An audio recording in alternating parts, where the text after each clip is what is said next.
Late last night, as protesters were thronging downtown Cairo to answer the call by General Abdel Fattah al-Sisi to come down to the streets and support him, the military called up about a dozen foreign journalists who were in Cairo and gave them the opportunity, told them to rush over and get onto a military helicopter so they could be flown over downtown Cairo to take a look at all of the protests that had been coming out in support of the Egyptian military and against the deposed president, Mr. Mohamed Morsi, who was removed from power about 3 weeks ago.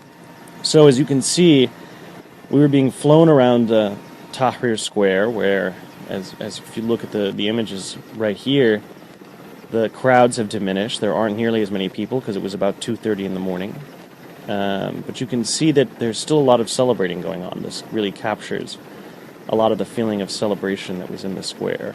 So you can tell that there's really a party atmosphere, and at the Hadea Palace rally, there was actually a soundstage that was set up, so it was almost like a concert-type atmosphere.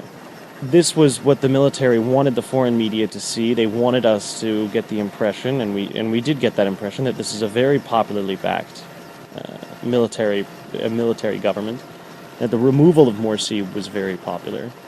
They want to make sure that the media, the American media in particular, is conveying what they see as the right message to policymakers so that they are sure that the American government does not classify what happened in Egypt earlier this month as a military coup, which would very much jeopardize their aid and their access to advanced U.S. weapons. For the Wall Street Journal, this is Matt Bradley in Cairo.